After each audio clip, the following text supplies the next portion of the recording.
Friends, ನಾ Simi designer. ಹೇಗಿದ್ದೀರಾ?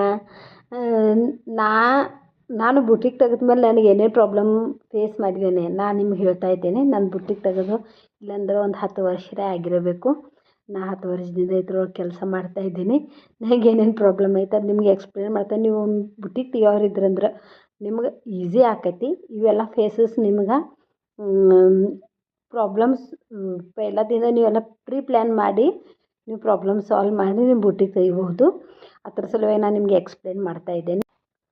So ನಾನು ನಿಮ್ಗೆ ಏನೇನು ಹೇಳ್ತೇನೆ, ನಾ ಒಬ್ಬ ಕಾರಿಗಾರನ ಇಟ್ಕೊಂಡು ನನ್ನ ಶಾಪ್ನಾಗ ನಾವು ಓಪನ್ ಮಾಡಿದ್ಮೇಲೆ ಸ್ಟಾರ್ಟಿಂಗ್ ನಾ ಒಬ್ಬ ಕಟಿಂಗ್ ಮಾಸ್ಟರ್ ಇಟ್ಕೊಂಡು, ಆಮೇಲೆ ಕಾರಿಗಾರ ಇಟ್ಕೊಂಡು ಕಟಿಂಗ್ ಮಾಸ್ಟರ್ ತೆಗೆದ್ನಿ, ಕಾರಿಗಾರ ತೆಗೆದ್ನಿ, ಮಾಸ್ಟ್ರನ್ನ ತೆಗೆದ್ನಿ.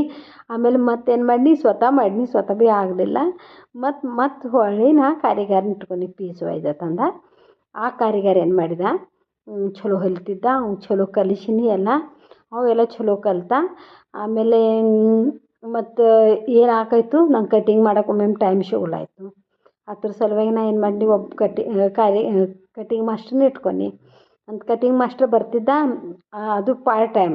ಅವು ಎಷ್ಟು ಕಟ್ ಮಾಡ್ತಾನೋ ಅಷ್ಟು ಅವ್ನು ಕೊಡ್ತಿದ್ದೆ.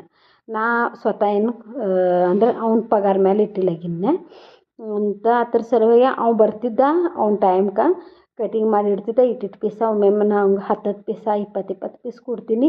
ಅವ್ಗೆ ಎಷ್ಟು ಆಕೈತೆ ದಿವಸನಾಗ ಕಟ್ ಮಾಡ್ತಿದ್ದ, ಉಳ್ದಿದ್ದು ಮರುದಿವ್ಸ ಬಂದು ಕಟ್ ಮಾಡ್ತಿದ್ದ.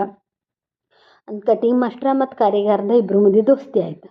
ದೋಸ್ತಿ ಆಗಂತಲೇ ಅವರಿಬ್ಬರು ಮಂದಿ ಒಬ್ರಿಗೊಬ್ರು ಮಾತಾಡಿ, ಅವ್ ಕಟಿಂಗ್ ಮಾಸ್ಟರ್ ಏನು ಮಾಡಕತ್ತ, ಕಾರಿಗಾರ್ಗೆ ಹುಕ್ಸಾಕತ್ತ. ನಿಮ್ಗೆ ಇಷ್ಟು ರೊಕ್ಕ ಕೊಡ್ತಾಳು, ಬುಕ್ಕಿಂಗ್ ಹೆಚ್ಚು ತೊಗೋತಾಳು, ನಿಮ್ಗೆ ಇಷ್ಟು ಕಮ್ಮಿ ಕೊಡ್ತಾಳು, ನಿಂಗೆ ಇದಕ್ಕಿಂತ ಚಲೋ ನಿಂಗೆ ಬುಟಿಕ್ನಾಗ ನಾ ಕೆಲಸ ಹಚ್ತೇನೆ, ನನ್ನ ಸಂಗಟ ಬಾ, ಇಲ್ಲಾರ ನಾನು ಹಿಂಗೆ ಹೇಳ್ತೇನೆ ಎಲ್ಲಿ ಸಿಗ್ತೈತಿ ಅಲ್ಲೇ ಅಲ್ಲಿ ಹೋಗು, ಅದು ಇದಕ್ಕಿಂತ ನಿಂಗೆ ಹೆಚ್ಚು ರೊಕ್ಕ ಸಿಗ್ತೈತೆ ಅಂತ ಹೇಳ್ದ. ಅಂತ ಕಾರಿಗಾರ ಭೀ ಕೆಲಸದವ್ರು ಯಾರು ಇದ್ರೆ ಭೀ ಅವ್ರಿಗೆ ಹೆಚ್ಚು ರೊಕ್ಕ ಎಲ್ಲಿ ಸಿಗ್ತದೆ ಅಲ್ಲಿ ಹೋಗೋರಲ್ಲ. ನಾವು ಎಷ್ಟು ಇಮಾನ್ದಾರಿಲ್ಲ, ಅವ್ರಿಗೆ ಎಷ್ಟು ರೊಕ್ಕ ಕೊಟ್ಟರೆ ಭೀ ಏನು ಫರಕ್ ಕೊಡಂಗಿಲ್ಲ. ಅದ್ರ ಸಲುವಾಗಿ ಅವ್ರೇನು ಮಾಡಿದ, ಹ್ಞೂ ಅಂದ. ಒಂದು 15-20 ದಿವಸ ಅವ್ನು ಕಟಿಂಗ್ ಮಾಸ್ಟ್ರ್ ಯಾವಾಗಿಂದ ಬರಾಕತ್ತ, 1 ತಿಂಗಳ ತನಕ ಇದೆಲ್ಲ ಚಲೋ ನಡೀತು. 1 ತಿಂಗಳು ಆದಮೇಲೆ ಅವ್ನಿಗೆ ಏನಾಯಿತು ಯಾಂಬಲ್ಲ, ಅವ್ಗೆ ಅನ್ಸಕತ್ತು ನಾ ಬೇರೆ ಕಡೆ ಹೋದ್ನಿ ಅಂದ್ರೆ ಎಲ್ಲಿಗಿಂತ ಹೆಚ್ಚು ರೊಕ್ಕ ಸಿಗ್ತೈತಿ. ಅದ್ರ ಸಲ ಅವ್ನು ವಿಚಾರ ಮಾಡಕತ್ತ. ಸ್ಟಾರ್ಟಿಂಗ್ ರೋಜ್ ದಿನ ಬರವ ಕಟಿಂಗ್ ಮಾಸ್ಟ್ರಿಗೆ ತಲೆ ತುಂಬಿ ಹೋಗವ. ಇದೆಲ್ಲ ನನಗೇನು ಗೊತ್ತಿಲ್ಲ ಇದು, ಯಾಕಂದ್ರೆ ನಾ ಬುಕ್ಕಿಂಗ ಇದು ಮಾಡಿ ಇದ್ರೊಳಗೆ ನಾ ಬ್ಯುಸಿ ಇದ್ನಿ. ಆಮೇಲೆ ಏನೇನಾಯಿತು ಸ್ಟೋರಿ ನಿಮಗೆ ನೆಕ್ಸ್ಟ್ ಪಾರ್ಟ್ನಾಗ ಹೇಳ್ತೀನಿ. Thank you. Subscribe my channel, share my channel. Thank you. Comments please.